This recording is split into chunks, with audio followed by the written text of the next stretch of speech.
Ici Jean-Philippe Trottier à la poursuite du Midi Actualité sur les ondes de Radio Ville-Marie. Ça y est, le chat, est sorti du sac et les souris courent dans tous les sens. Le débat poli et respectueux dont se piquent d'ordinaire les commentateurs au pays devient soudain un petit peu moins poli, pour le dire de façon très affable. Pour la énième fois, effectivement, on dirait que dès que le Québec tente de définir une ligne de conduite entourant la définition de son projet social et politique, la construction canadienne panique. Vous l'aurez compris, on parle de la Charte des valeurs québécoises. Il convient dans ce débat d'éviter les pièges de la diabolisation ou de la défense inconditionnelle en maintenant en même temps un esprit critique. Le point avec Mathieu Bocoté qui nous revient pour une autre année de commentaires aussi sentis qu'argumentés. Mathieu, bonjour. Bonjour. D'abord, les choses sérieuses. Vos vacances étaient bien? Absolument. En Europe, pendant 2 semaines, j'en ai été très heureux en Europe centrale. Mon pauvre. Vous êtes également docteur maintenant, non? Oui, absolument, en sociologie. J'ai soutenu ma thèse de doctorat au mois de juillet, donc c'était un été fructueux. Vous avez eu au moins 55% sur votre... La rumeur veut que j'ai eu ma thèse avec mention d'excellence. Mention d'excellence. Je peux toujours vous appeler Mathieu ou je vous appelle docteur? Vous pouvez faire votre choix, un des deux. Docteur Mathieu, tiens. Ah, ça, ce serait pas très bien. Bon, est-ce que la cacophonie actuelle vous surprend ou pas? Elle ne me surprend pas, ce qui ne veut pas dire qu'elle ne me désole pas. Allez-y. C'est-à-dire le débat identitaire depuis plusieurs années au Québec comme en Occident en général éveille les passions politiques au sens le meilleur comme au sens le pire. Et ce qu'on voit en ce moment, c'est la tentation, il faut le dire, davantage d'un côté que de l'autre du débat, chez les adversaires de la charte, à jouer la carte de la diabolisation, à s'imaginer résistant contre une tyrannie émergente, à réclamer le monopole du bien, du cœur et de la vertu contre des adversaires qui seraient nécessairement soit ignares ou xénophobes, ou pire encore, de cyniques politiciens manipulant les ignares et les xénophobes à de pures fins électoralistes. On parle de deux chartes, la charte des valeurs québécoises qui s'oppose à la charte des droits et libertés canadiennes. Je ne sais pas si elle s'oppose à la charte des droits et libertés canadiennes, mais je sais certainement qu'elle est en concurrence avec elle pour définir ce que veut dire l'intégration des nouveaux arrivants au Québec. Et ce qui me heurte dans ce débat, c'est la récupération toujours d'un vocabulaire, exclusion, xénophobie, racisme, repli sur soi, un vocabulaire qui ne cherche aucunement à comprendre la position des défenseurs de cette charte qui est pleine de défauts, qui a des limites, qui n'est pas la solution définitive à nos problèmes, mais qui a au moins une vertu. C'est de rappeler que le politique compte dans la définition des règles et des normes dans une société, que le gouvernement des juges n'est pas la référence absolue et qu'il est légitime pour le politique de définir l'espace dans lequel se déploient nos libertés. Donc, en fait, vous le dites aussi, le débat ne concerne pas tant c'est pas tant l'intégration que le pouvoir des juges, en fait. Oui, mais ça, il y a toute une série de dimensions dans ce débat, c'est ce qu'il faut dire. C'est-à-dire, il y a la question, le rapport du Québec à son patrimoine catholique, il y a la définition de la laïcité, il y a la signification sociale et politique des signes religieux ostentatoires, il y a le rôle du politique, il y a la place des chartes de droit, et c'est probablement parce que toutes ces questions se croisent que le débat est aussi passionné. Je note finalement que ce débat nous ramène à la plus vieille question du politique, c'est celle du régime. C'est celle du régime, c'est-à-dire des fondements de la collectivité dans laquelle nous vivons. Eh bien, ce débat sur les valeurs québécoises nous ramène à ce débat des fondements. Je ne suis pas surpris de ce point de vue qu'il soit aussi passionné. Je me désole toutefois du manque de savoir-vivre de certains qui ne comprennent pas que l'injure n'est pas un substitut à l'argument. Justement, Mathieu Bocoté, on parlera un peu de la philosophie, des philosophies qui s'opposent, mais je vais mettre mon chapeau freudien, si vous voulez bien, et je vous invite à le mettre le vôtre aussi, si vous y croyez toutefois. Une fois sur deux. Une fois sur deux. Je suis tombé sur la bonne journée avec vous, je sens. Les cris d'orfraie qu'on entend, les noms d'oiseaux qui sont lancés au Québec de la part à l'ouest de l'Outaouais, est-ce qu'ils sont pas symptomatiques d'une incertitude? Comment vous dire? Le Canada semble s'accrocher à la Charte des droits et libertés comme à la Torah. C'est le texte fondateur du nouveau pays et justement, ces réactions outrées, exagérées, on peut critiquer, on est d'accord, vous et moi, mais les réactions disproportionnées, voire méchantes quelquefois et haineuses, ne sont-elles pas symptomatiques d'un malaise profond mais inexprimé du Canada? Je distinguerai deux choses. Je crois effectivement que la charte de 80, la Constitution de 82, la charte de 82, c'est le nouveau texte fondateur de l'identité canadienne. Le Canada a renié son histoire qui mettait le primat de la souveraineté parlementaire, l'héritage britannique, les deux peuples fondateurs, et il s'est refondé à la manière d'une utopie postmoderne. Le Canada, c'est l'utopie du 21e siècle, selon certains. Bon. Alors, le Canada se définit par cette utopie, mais le problème de toute utopie, c'est qu'elle s'assèche rapidement, qu'elle se fige, qu'elle se fixe et qu'elle croit avoir, encore une fois, le monopole du bien et du juste. Donc, il y a cette dimension, très certainement. Il y a aussi le vieux mépris néocolonial du Canada anglais à l'endroit du Québec. Il ne faut pas l'oublier. Cette idée, pourquoi les Canadiens anglais s'est retrouvé autant en Trudeau? À l'époque, Trudeau disait des Québécois, laissés à eux-mêmes, ils ont des pulsions autoritaires, dictatoriales, ethnocentriques, et nous avons besoin du cadre civilisateur du fédéralisme canadien pour nous empêcher des dérives antidémocratiques. Ce qui m'attriste dans le débat actuel, c'est qu'après 30 ans de vie québécoise sous la Constitution de Trudeau, il semble manifestement que la Constitution de Trudeau, le régime canadien, a conditionné une partie de l'opinion, et désormais ce procès en légitimité fait au Québec, eh bien, il est repris par une partie importante des élites québécoises qui reprennent ce discours sans même se rendre compte finalement qu'ils reconduisent un vieux procès qui finalement remet en question notre droit à l'autodétermination. Je parle pas d'indépendance ici, je parle de la possibilité pour le Québec de fixer les balises et les repères de son existence collective. Est-ce qu'on peut également calquer sur cette deuxième considération sur le mépris néocolonial, le mépris du White Anglo-Saxon Protestant du 19e siècle sur le catholique? Parce qu'il y a deux façons de voir l'unité. Là, on aborde un peu le problème philosophique des deux chartes. Le catholicisme, surtout à la romaine, prône une unité par le haut. C'est une pyramide. Oui, l'unité protestante, c'est une unité dans le morcellement. Et la Charte des droits et libertés me semble être un agrégat de libertés individuelles, alors que le Québec, avec sa Charte des droits, des valeurs, prône une unité par le haut. Vous me suivez? Oui, absolument. Non seulement je vous suis, mais je crois que vous rappelez une chose qui est très importante pour comprendre ce débat et qui est absente, c'est-à-dire la culture. C'est-à-dire avoir un minimum d'histoire religieuse, d'histoire philosophique, d'histoire politique permet d'éclairer différentes conceptions de l'unité sociale, différentes conceptions de la laïcité. Or, qu'est-ce qui distingue le protestantisme? Si on intègre cette dimension du débat, parce que ce n'est évidemment pas la seule, c'est normalement la multiplication des sectes qui ne se définissent finalement comme projet commun que le respect mutuel de leurs différences. Comme disait Woody Allen. Alors, c'est ce qui fait que ça va culminer véritablement dans la culture des droits et libertés comme seul référent philosophique fondateur du lien social. C'est ça. Alors qu'effectivement, dans les pays de tradition catholique, mais évidemment c'est un catholicisme laïcisé, culturalisé, presque vidé de sa dimension religieuse, mais qui imprègne encore notre conception du collectif, il y a cette idée justement d'un collectif substantiel qui transcende les individualités. Non pas qu'il les abolit, non pas qu'il les nie, non pas qu'il les étouffe, mais qu'il les transcende. Et c'est pour ça qu'on voit dans le débat en ce moment une alliance inavouée et inavouable selon plusieurs, et c'était noté par Éric Bédard ce matin, entre d'un côté ceux qui ont un certain un attachement à l'héritage catholique du Québec, et les autres qui ont une conception plus républicaine de la laïcité, mais les deux se rencontrent finalement dans l'idée qu'il y a un collectif et que ce collectif n'est pas qu'addition d'individus porteurs de droits. Et dans ce débat en ce moment, et c'est une des choses qu'il faut le plus rappeler, c'est la possibilité même d'une expression politique du collectif qui se joue et qui est pour certains inacceptable philosophiquement, pour qui l'idée même de collectif doit être inscrite dans l'histoire de l'autoritarisme. Alors je m'appelle Aïcha, je suis une femme musulmane voilée, et je vous entends. Je vais trembler si je me mets du côté de la Charte des droits et libertés parce que le collectif va me brimer, va m'écraser et je vous recrache Trudeau. Non, mais c'est ça qui est insensé, c'est-à-dire l'idée de présenter toute forme, toute expression de la souveraineté démocratique comme une tyrannie de la majorité.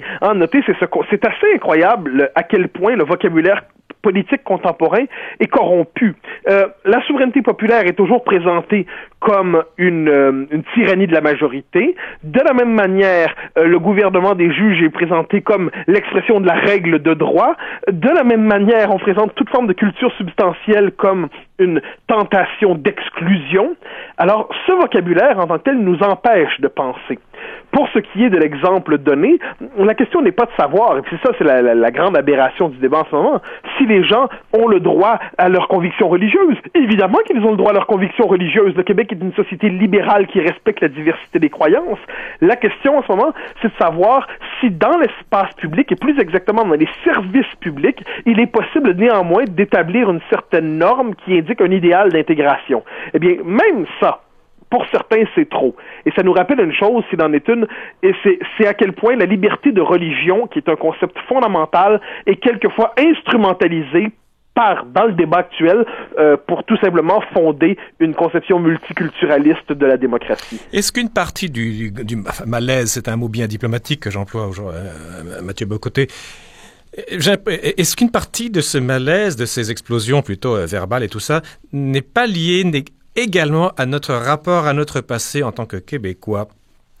Est-ce qu'on a bien liquidé dans le sens pas aboli, mais est-ce que notre rapport à notre catholicisme d'antan est sain ou il est mal exprimé, mal assumé, et là-dedans se greffent tous les malaises? Je crois que ça va même au-delà de la question du catholicisme. Nous sommes un peuple qui s'est constitué sur un rejet, bien au-delà du catholicisme, de son expérience historique. Oui. C'est-à-dire, évidemment, il y a une grandeur dans la Révolution tranquille que je ne contesterai jamais, mais nous sommes un peuple qui s'est refondé dans les années 60 par un rejet assez profond de son expérience historique. Et il y a cette tentation depuis au Québec de croire que notre culture ne vaut pas la peine. Il ne vaut pas la peine de rejoindre la culture québécoise, et notre seule manière de nous définir collectivement, c'est par le grand saut dans l'hypermodernité. Et il y a ce paradoxe comme quoi le Québec s'affranchirait d'autant plus qu'il se libérerait de ses propres ancrages, de ses propres traditions, de sa propre mémoire. Le Québec, finalement, comme laboratoire d'une humanité post-nationale.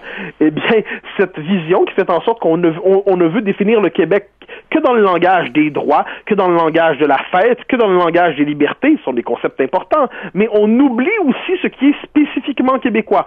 On oublie, par exemple, les questions d'identité. On oublie les questions d'histoire, de mémoire. Eh bien, quand on oublie toutes ces dimensions dans un débat politique, il ne faut pas se surprendre qu'il soit incompréhensible pour ceux qui voudraient tout simplement, je dirais, donner un peu de profondeur intellectuelle à ce qui nous arrive. Est-ce qu'il y a aussi, Mathieu Bock-Côté, on parle des blessures du Québec.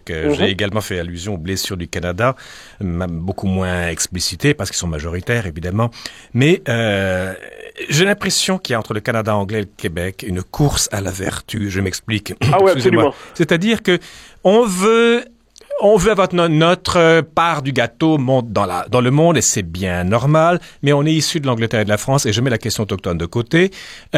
Alors, on va dire que les Anglais ont eu un sale empire colonial, les Français ont eu un sale empire colonial, nous serons les Anglais et les Français vertueux du 21e siècle. Alors, qui sera plus vertueux, qui sera plus chartiste, qui sera plus ouvert, plus inclusif, plus tolérant, des Québécois ou des Canadiens? J'ai l'impression qu'on se tape les uns sur les... surtout, on se fait taper sur la tête pour cette question de qui est plus vertueux. Oui, mais c'est la concurrence des hypermodernes. Voilà. C'est-à-dire la légitimité, je dirais, postmoderne, pour utiliser un terme plus exact, consiste aujourd'hui à refonder la démocratie à l'extérieur de son histoire, à l'extérieur de la culture, la définir simplement comme pure procédure et comme reconnaître comme seul idéal le respect des droits de chacun par tous et de tous par chacun. Et ce qu'on refuse à travers ça, je le redis, c'est la part historique. C'est un commun, donc un monde commun qui se définirait justement par une culture substantielle. C'est l'idée que la citoyenneté démocratique doit s'accoupler avec une identité nationale pour véritablement s'enrichir. Ce qui est refusé, finalement, c'est le politique, comprenons-nous bien. Pierre Maman, le brillant philosophe français, parle pour notre époque d'un radicalisme éthique, c'est-à-dire une négation du politique. Une négation du politique qui vient avec négation de l'histoire, qui vient avec négation de la culture. Et le débat en ce moment qui cherche à tout réduire à une simple question de droit individuel, et qui cherche à nier le politique au profit d'un gouvernement des juges qui serait le meilleur gardien justement de cette société d'individus déliés, eh bien ça nous en dit beaucoup, me semble-t-il, sur l'appauvrissement de la pensée politique contemporaine. J'imagine, oui. Maintenant, côté pratico-pratique, ça va être contesté en Cour suprême, certainement, et tout le tralala. Est-ce qu'il faudra recourir à la clause non-obstant? Il me semble que Pauline Marois avait écarté l'idée de la clause non-obstant. Et oui, vous semblez la défendre. Je crois. C'est-à-dire, Pauline Marois, ça c'est le paradoxe des souverainistes. Vous savez, les souverainistes veulent se séparer d'un pays dont ils vénèrent les institutions. Lorsqu'on dit « je n'utiliserai pas la clause non-obstant », qu'est-ce qu'on dit? Premièrement, on dit « nous acceptons le régime de 1982 », mais non seulement nous acceptons, donc nous évoluons dans l'espace, dans le périmètre que le Canada nous concède, mais plus encore, en diabolisant la clause non-obstant, nous acceptons l'interprétation de 1982 la plus radicale qui soit. Parce que qu'est-ce que c'était la clause non-obstant? C'est la possibilité pour les parlements de rappeler la légitimité de la souveraineté parlementaire devant le gouvernement des juges, devant l'hégémonie des chartes. Eh bien, d'où vient cette diabolisation de la clause non-obstant, qui n'est rien d'autre finalement qu'un rappel du politique, une clause qui rappelle la possibilité du politique au sein de la Constitution. Alors, Pauline Marois, qu'est-ce qu'elle fait finalement? Elle est plus trudeauiste que les trudeauistes en disant que la clause non-obstant est inacceptable. J'espère au fil du débat, j'espère qu'elle changera de position là-dessus. Pourtant, j'ai l'impression... À quoi servent les souverainistes s'ils sont incapables, justement, d'entrer en dissidence légale et légitime avec l'ordre politique qu'ils contestent? Et justement, il me semble que cette charte des valeurs québécoises offre une clause non-obstant dont se prévaut tout Montréal. Oui, ben ça c'est vraiment ça, c'est la grande folie. C'est-à-dire, est-ce qu'on pouvait accepter l'idée qu'il y ait une clause, par exemple, sur 1 an, sur 3 ans, sur 5 ans, pour permettre aux municipalités, aux universités, aux cégeps de faire cette transition vers la laïcité telle que l'a définie le gouvernement? C'était envisageable. C'est d'ailleurs ce que j'avais compris lorsque j'entendais parler du projet de loi. Une clause qu'il est possible de reconduire sur une base régulière. Oh là là! Alors, autrement dit, on crée les conditions d'une forme de partition territoriale du Québec. Hein. Alors, ce qui est intéressant, c'est que, justement, je vous prends au bon là-dessus, Mathieu Bock-Côté. On se fait taper, certains Québécois se font taper dessus parce qu'ils sont séparatistes, mais en même temps, ceux qui refusent la Charte des valeurs vont eux-mêmes pas être séparatistes, mais il y a la dynamique qu'on condamne, on l'adapte pour nos propres intérêts. C'est du partitionnisme de ce point de vue, c'est-à-dire c'est du partitionnisme sans l'indépendance. Voilà. C'est-à-dire, et ça nous en dit beaucoup, je crois. Vous savez, j'ai souvent parlé à votre émission de cette désaffiliation de Montréal. Je parlais de la bruxellisation de Montréal, c'est-à-dire une métropole qui vit sur un registre identitaire distinct de son pays. Tout à fait. La tentation aujourd'hui de considérer Montréal comme une société distincte, qu'il y a un peuple montréalais qui serait finalement de plus en plus étranger au peuple québécois, ce qui est insensé. La Charte a justement pour vocation de renouer les liens intimes entre Montréal et le Québec. Évidemment, Montréal est une métropole cosmopolite, elle n'a pas la consistance culturelle de Saint-Hyacinthe ou j'en sais rien, mais c'est un cosmopolitisme qui doit être québécois. Or, la tentation en ce moment, pour plusieurs, c'est de séparer Montréal du reste du Québec. Écoutez, c'est une forme de partitionnisme inquiétant, et j'espère que le gouvernement va revenir aussi sur cette clause. Mais comment est-ce qu'on peut faire ça? Les instincts humains de beaucoup de gens sur Montréal font que on ne veut rien savoir du Québec, ça fait plouc, ça fait arriéré, ça fait régionaliste. C'est pas moi qui le dis, je l'entends. Oui, mais comment aller apporter quelque chose de très important à la réflexion, je crois. Comment faire un trait d'union entre ce qui est perçu comme quétaine, excusez-moi, hein, oui. et ce qui est perçu comme évolué, moderne, libertaire. Il va falloir se délivrer justement de ce mépris du Québec francophone qu'on entend dans le débat. On dit souvent, les gens des régions, des banlieues, ils habitent loin de la grande ville, ils sont pas familiers avec la diversité, ils sont un peu ignorants, ils vivent dans l'homogénéité. Lorsqu'ils arrivent à Montréal, ils ont peur, ou quand ils voient Montréal à la télévision, ils ont peur, donc ils se replient dans une étrange xénophobie. Et là, on dit, mais ceux qui à Montréal vivent et ont cette proximité, eux n'ont aucun problème et ont déjà accepté la loi du multiculturalisme montréalais, cette nouvelle identité montréalaise. Eh bien, cette condescendance à l'endroit du Québec francophone, il est souvent du Québec des régions, mais cette condescendance plus largement à l'endroit des adversaires des adversaires du multiculturalisme, comme s'il ne pouvait s'expliquer que par l'ignorance ou la xénophobie, ça témoigne d'une déformation du débat public, et j'ajouterai une chose, en plus, il y a une fausseté là-dedans. C'est-à-dire l'opposition, par exemple, au multiculturalisme, l'adhésion à la charte telle qu'elle est pour l'instant mise de l'avant, on la trouve dans les 450. Ce qui n'est pas un détail, là. Donc, des gens qui vivent à Montréal, à tout le moins qui vont à peu près tous les jours, qui ont un rapport de proximité avec Montréal, et qui s'inquiètent aussi d'une métropole qui se désaffilie du Québec. Et ça ne veut pas dire qu'on veut ensuite homogénéiser Montréal. Ça ne veut pas dire qu'on veut étouffer la singularité du cosmopolitisme montréalais. Ça veut simplement dire que le Québec, dans son ensemble, est en droit de fixer des points de repère qui seront vrais en métropole comme en région. Mais vous parlez de votre salon, Mathieu Bock-Côté, mais quand vous êtes carrément dans la situation, comment vous dire, je sais pas comment vous dire ça, c'est que il y a une forme de mépris d'après ce que je comprends de ce que vous dites. Comment dire à quelqu'un qui vous méprise, tu me méprises? Justement, celui qui méprise l'autre, il dit non, tu es un imbécile. Toi, je te méprise pas, c'est toi qui dans ta nature est un idiot. Comment faire en sorte que l'autre... dire les choses telles qu'elles sont. Comment? C'est toujours amusant de voir des gens qui se drapent dans la vertu, ensuite se montrer d'une intolérance idéologique incroyable. Et ça, c'est humain, malheureusement. Ces gens qui se réclament de la tolérance absolue, mais qui sont incapables d'accepter que quelqu'un pense pas comme eux. Voilà. Il y a le manifeste en ce moment pour un Québec inclusif qui circule, et moi, je suis très curieux. Donc, on dit pour un Québec inclusif, donc contre la charte, contre la référence à l'identité nationale et tout ça. Et là, je me demande, mais est-ce que leur Québec inclusif inclut les 60% ou 65% de Québécois qui sont pour la charte? Je suis curieux.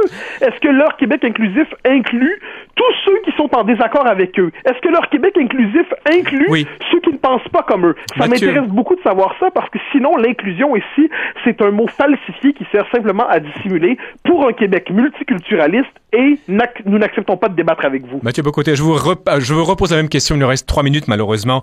J'avais un ami qui était très narcissique et je lui avais dit, tu es très narcissique. J'ai failli recevoir un coup de poing sur la gueule, figurez-vous.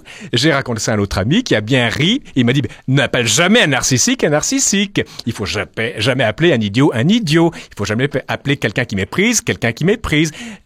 Un vice est par définition inconscient. Comment vous allez sortir de ça? Il arrive quelquefois que l'honnêteté éclaire néanmoins quelques réalités. C'est-à-dire, si nous rappelons cet impératif de décence, de respect, de civilité dans le débat public, si nous rappelons aux gens qu'ils n'ont pas le monopole du cœur, de la vertu, de la démocratie, de l'inclusion, du droit, si nous rappelons qu'ils n'ont pas le monopole de l'hospitalité, si nous rappelons qu'il y a plusieurs conceptions légitimes dans ce débat, si nous rappelons constamment, si au lieu de verser dans dans cette tendance qui consiste à s'insulter les uns les autres, et que nous donnons par l'exemple le rappel qu'il est possible d'avoir une discussion démocratique éclairée sur des questions aussi fondamentales, peut-être pourrons-nous faire progresser le débat. Du moins, je l'espère, parce que je m'inquiète beaucoup de voir des gens qui se croient absolument vertueux et qui, pour cela, se donnent un droit absolu au mépris de ceux qui ne pensent pas comme eux. Évidemment, le mot liberté de choix est très grisant et beaucoup plus narcissisant, si vous voulez, que peuple, racine, ancêtre, fidélité. Ah oui, puis d'autant plus, vous noterez bien, ça, c'est quand on décide de